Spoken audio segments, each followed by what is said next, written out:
Sadist Romeo part 1.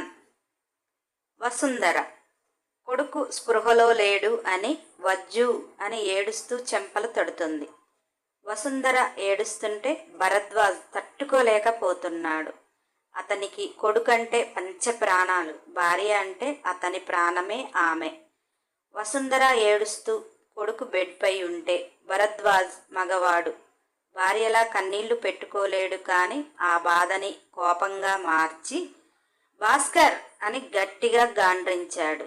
ఆ అరుపుకి మెహరిన్ ఉలిక్కిపడి భరద్వాజ్ని చూసింది. భరద్వాజ్ అప్పటి వరకు మెహరిన్ని చూడలేదు. హరి ఉలిక్కి పడగానే అప్పుడు చూశాడు. ఎవరి అమ్మాయి అని తీక్షణంగా చూస్తూ పెళ్లికూతురు గెటప్లో కనిపిస్తున్న హరిని చూస్తున్నాడు. భాస్కర్ అక్కడికి పరుగున కంగారుతో వచ్చి అంకుల్ పిలిచారు అని భయంతో అడుగుతున్నాడు.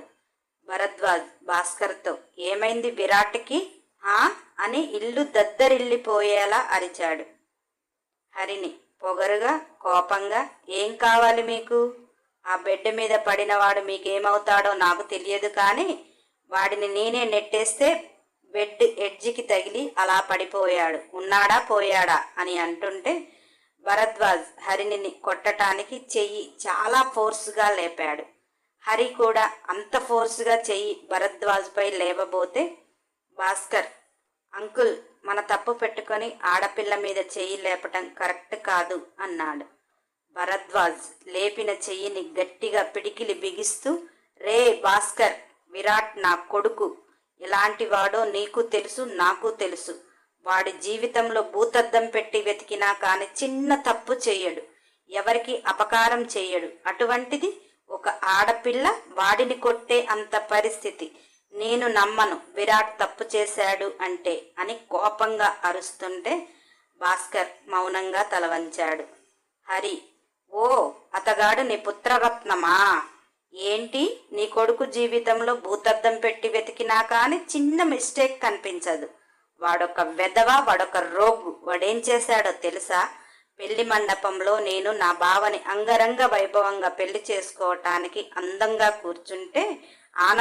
కూర్చుంటే మా బావ చేతిలో తాళి గుంజుకుని నా మెడలో తాళి కట్టి నన్ను అక్కడ ఒక్క నిమిషం కూడా ఉంచకుండా ఇక్కడికి తీసుకొని వచ్చి ఈ రూమ్లో ఇష్టానికి టచ్ చేస్తుంటే అందుకే వాడిని కొట్టే అంత బలం నా దగ్గర లేదు. కానీ ఆత్మధైర్యం అనే దాంతో నెడితే పైన భగవంతుడు ఉన్నాడు కనుక వాడికి దిమ్మ తిరిగేలా దెబ్బ తగిలింది.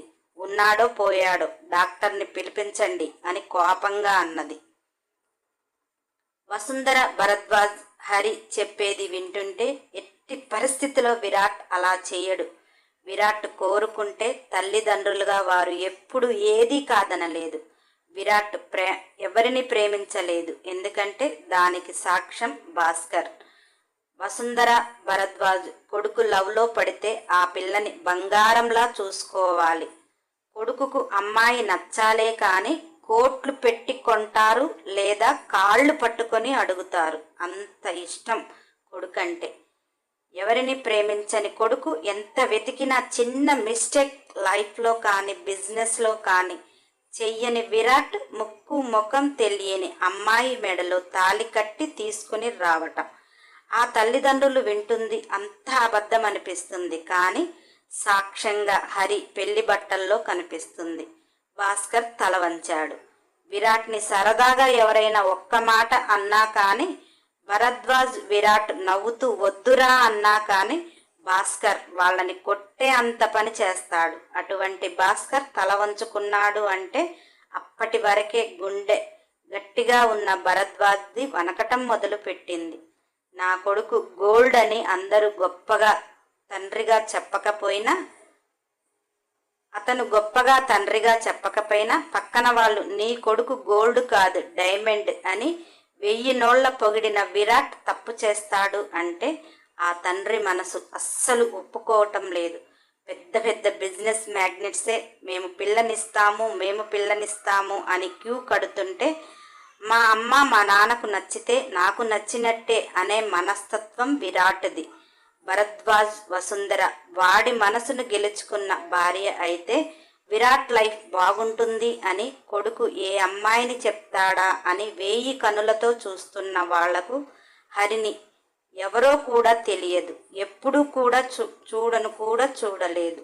కొడుకు లైఫ్లో వాళ్ళు చూడని అమ్మాయి ఉంది అంటే అస్సలు నమ్మలేక భరద్వాజ్ భాస్కర్తో, ఈ అమ్మాయి మీకు ముందే తెలుసా అని చాలా లోగొంతుతో అడిగాడు. ఎందుకంటే కొడుకు తాళి కట్టి తీసుకొని వచ్చాడు. కోడలు ఆ అమ్మాయి పడుతున్న వేదనలో అర్థం ఉంది అని ఆలోచించి, కొడుకు తప్పు చెయ్యడు అని తెలిసినా కానీ బాధతో అడిగాడు భాస్కర్.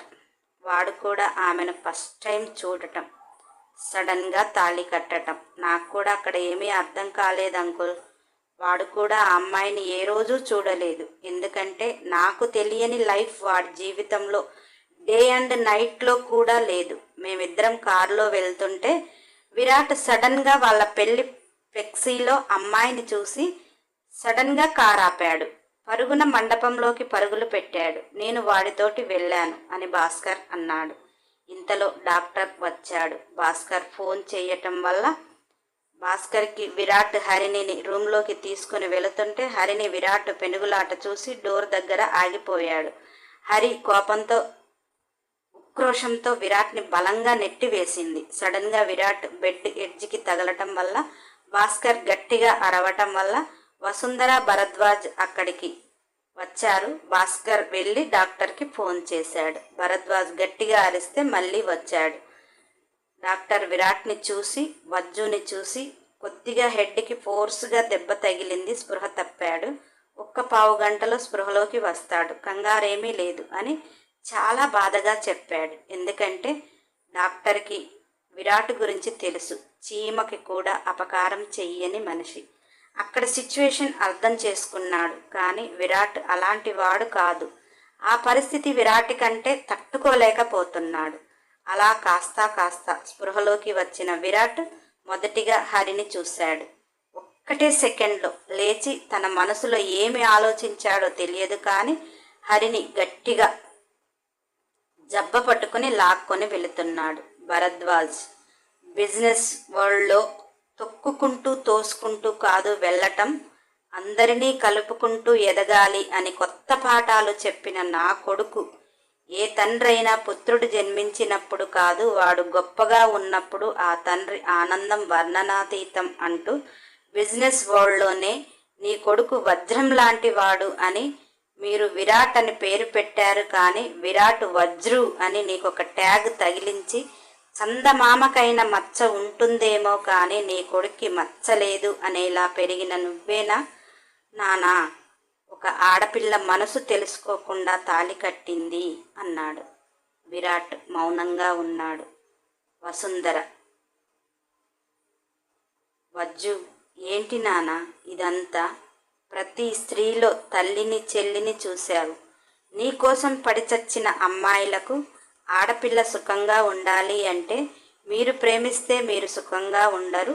మిమ్మల్ని ప్రేమించేవాడు మీ జీవితంలోకి వస్తే చాలా హ్యాపీగా మీ లైఫ్ ఉంటుందని వారికి ప్రేమ గురించి చెప్పి, ప్రేమకున్న గొప్పతనం చెప్పి, అందరి దృష్టిలో నిజంగా నీ కొడుకు వజ్రమమ్మ అని నన్ను అంటుంటే అందరూ వజ్రం వజ్రం అంటున్నారు అని వజ్జు అని మేము కూడా పిలిచిన పిలుపులో మరి వజ్రంలో మెరుపు మాయమైందా?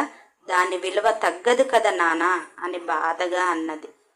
విరాట్ ఒక్కసారిగా తల్లి ముఖం చూసి తండ్రి ముఖం చూశాడు. ఆ తండ్రి కళ్ళు నా కొడుకు తప్పు చెయ్యడు అని చెప్తున్నాయి. తల్లి కన్నీరు నా కొడుక్కి చిన్న దెబ్బ తగిలితేనే ఆమె గుండె ఆగిపోతుందా అనే అంత ప్రేమ. అంత దెబ్బ కొడుకుకు చూసి ఎంతో ఉన్నతంగా ఉన్న తల్లి బేలగా ఏంటి నానా అంటే ఏం చెప్తాడు?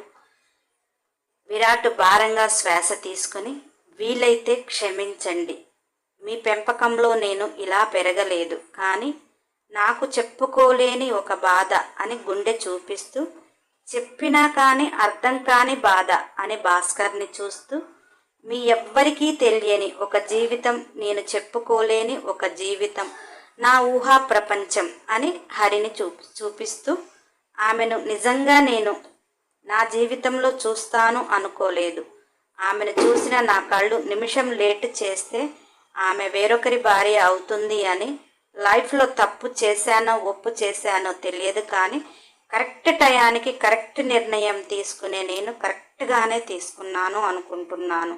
అందుకే మిమ్మల్ని ఎవరిని బాధ పెట్టాలి అనుకోవటం లేదు. మన గెస్ట్ హౌస్లో ఉంటాను. మళ్ళీ మీ విరాట్ వజ్రులా నేను ఉండగలిగితే మీతో ఉండటానికి వస్తాను. లేదా విరాట్ హరిణితో నా జీవితం ఎలా ఉంటుందో నాకే తెలియదు, వెళుతున్నా అంటుంటే భాస్కర్, అరై వజ్రు, నాకు తెలియని జీవితం నీలో ఉందారా? నీ ప్రాణమే నా ప్రాణంగా, నా ప్రాణమే నీ ప్రాణంగా నువ్వు అనేవాడివి, అదంతా అబద్ధమా అన్నాడు. విరాట్, లేదురా, నిన్ను నేను మోసం చెయ్యలేదు. నీ దగ్గర ఏదీ దాయలేదు. ఎందుకంటే మన స్నేహంలో నీ ప్రాణమే నా ప్రాణము, నా ప్రాణమే నీ ప్రాణంగా అని నువ్వే నిరూపించావు. ఇద్దరం స్విమ్మింగ్ పూల్ దగ్గర కూర్చొని ఆడుతూ కాలు స్లిప్ అయి నేను అందులో పడ్డాను అని, నీకు ఈత రాకపోయినా విరాట్ లేని జీవితం నువ్వు ఊహించుకోలేక నన్ను కాపాడే ప్రయత్నం కోసం అందులో దూకావు చూడు అని నవ్వుతూ, తర్వాత స్విమ్మింగ్ వచ్చి నిన్ను నేను కాపాడుకొని నిన్ను రక్షించుకోవటానికి నా తల ప్రాణం తోకకి వచ్చింది చూడు. ఆ రోజు నా ప్రాణం నీ ప్రాణం ఒకటి అయిపోయాయి. కానీ నా బెడ్రూమ్లో నాకే తెలియని ఒక ప్రపంచం నీకు చెప్పలేకపోయాను. అది నీకు ముందు ముందు తెలుస్తుందేమో, కానీ నిన్నైతే ఏ రోజు మోసం చేయలేదు. ఈమెని ఈరోజే నేను చూడటం, నీతో పాటు చూడటమే అన్నాడు. హరిణి, భరద్వాజ్, వసుంధర, భాస్కర్ వీళ్ళ మాట్లాడే మాటలు వింటుంటే ఇతను చాలా గుడ్ పర్సన్, మరి ఏంటి ఇలా అతను చెప్పినట్టు ఈరోజే చూడటం, వెంటనే పెళ్లి చేసుకోవటం, అది మా బావ చేతిలో తాళి గుంజుకుని, ఇతనికి ఏమైనా మెంటలా? అందామంటే బిజినెస్ వరల్డ్లోనే ఒక ట్యాగ్ ఏర్పరచుకున్నవాడు. ముగ్గురి మాటల్లో తండ్రి అన్నట్టు భూతద్దం పెట్టి వెతికినా ఒక చిన్న తప్పు చెయ్యడు అంటున్నారు. అతని మాటల్లో ఈరోజు పెళ్లి మండపంలో నన్ను చూడటం, మరి ఏంటి ఇతను అని ఏమీ అర్థం కాక పిచ్చిదానిలా చిన్నప్పటి నుంచి బావతో పెళ్ళి అని రెండు కుటుంబాలు ఆనందంతో ఉన్న టైంలో ఒక్క సెకండ్ అయితే మా బావ నా మెడలో తాళి కడితే అతనికి భార్యనవుదును. నా మనసు, నా కుటుంబం తెలుసుకోకుండా ఇతను ఎలా నాకు తాళి కట్టాడు? కనీసం అక్కడ ఒక్కరికి కూడా సమాధానం చెప్పకుండా అడ్డు వచ్చిన వాళ్ళని అటు భాస్కర్ ఇటు విరాట్ కొట్టుకుంటూ తనను కారులో తీసుకొని వచ్చారు. అసలు విరాట్ ఏం చేస్తున్నాడో తెలియకుండా భాస్కర్ అతనికి హెల్ప్ చేయటం వారిద్దరిని చూశాక హరిణికి ఎక్కడలేని కోపం వచ్చింది. హరిణి కూడా ఏ రోజు విరాట్ని చూడలేదు. సడన్గా అమ్మాయి మనసు తెలుసుకోకుండా తాళి కట్టి ఇలా లాక్కు రావటం సహించలేకపోతుంది. మళ్ళీ అతని వజ్రమని ఒక ట్యాగ్ తట్టుకోలేకపోతుంది.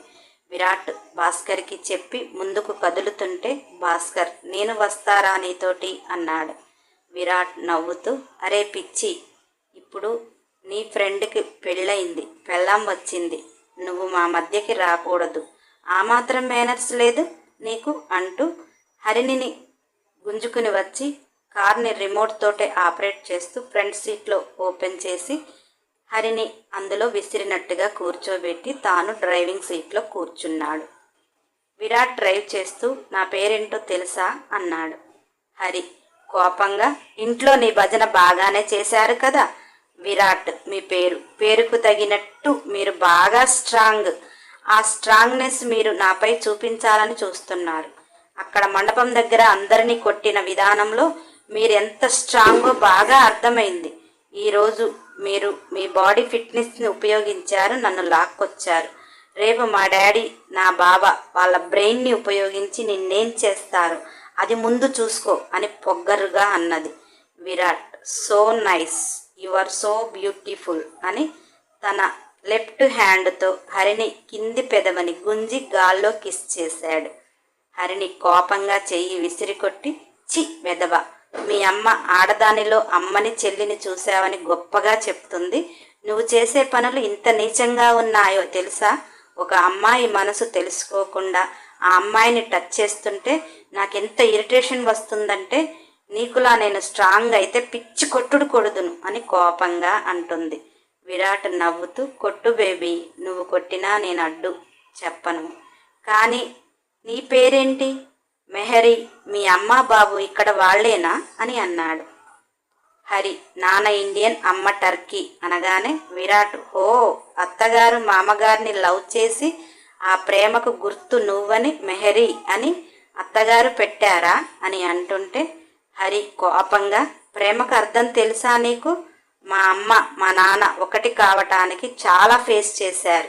నీలా బలవంతంగా మెడలో తాళి కట్టి మా అమ్మని గుంజుకుని రాలేదు, ప్రేమతో గెలుచుకుని వచ్చాడు మా నాన్న అంటుంటే విరాట్, అవును బేబీ, మీ నాన్న మీ అమ్మ చూసుకొని ఒకరినొకరు ప్రేమించుకునే టైం ఆ గాడ్ వాళ్ళకి ఇచ్చాడు, నాకు ఇవ్వలేదే. అలా కనిపించావు, కనిపించిన దానివి ఎప్పుడైనా మామూలుగా కనిపిస్తే నా ప్రేమ చూపించేవాడిని. పెళ్లి మండపంలో తాళి కట్టించుకుంటూ కనపడితే ఒక్క క్షణం లేట్ చేసినా నిన్ను లైఫ్ టైం మిస్ అవుతాను. అందుకే తప్పలేదు. ప్రేమకు అర్థాలు తెలుసు, నానార్థాలు తెలుసు, మీనింగ్స్ తెలుసు, స్పెల్లింగ్స్ తెలుసు. అది మిస్ అయితే లైఫ్ టైం మిస్ అవ్వాల్సి ఉంటుంది. అందుకే నేను ఆ ఛాన్స్ ఇవ్వదలుచుకోలేదు. కానీ వాళ్ళిద్దరూ వాళ్ళ ప్రేమకు గుర్తు అని నీకు పేరు పెట్టారు. అందులో ప్రేమతో పాటు సన్ పవర్ కూడా కనిపిస్తుంది. అది నీలో కూడా కనిపిస్తుంది అని అన్నాడు. హరి నీ కోపంగా మూతి తిప్పుకుంది. ఆమె జీవితంలో ఒక వింతైన విపత్కరమైన రోజు. కోటి ఆశలతో మండపం ఎక్కి తన బావతో జీవితాన్ని ఊహించుకుంటూ బంధువర్గము మధ్య, స్నేహితుల మధ్య ఆనందంగా పెళ్లి జరిగిపోయి కోలాహలంగా ఆటపాటలతో ఉండవలసిన టైంలో ఈ శాడిస్ట్ నాకేదో స్టోరీ చెప్తున్నాడు. వీడంటున్నాడు కదా నా దగ్గర సన్ పవర్ ఉందని, అందులో మాడి మసి బొగ్గయ్యేలా చేస్తాను అని కసిగా అనుకుంది. నెక్స్ట్ ఎపిసోడ్ కోసం సబ్స్క్రైబ్ చేయండి. నా మంచి బంగారాలు కదా, ఖచ్చితంగా లైక్ చేయండి, కంపల్సరీ కామెంట్ చేయండి, వీలైతే షేర్ చేయండి. అన్ని ఎపిసోడ్ల కోసం బెల్ ఐకాన్ టచ్ చేయండి. ఈ వీడియో పర్ఫార్మెన్స్ బాగుంటే ఈరోజు మరొకటి వీడియో వస్తుంది, లేదంటే రేపటి వీడియోలో కలుసుకుందాం.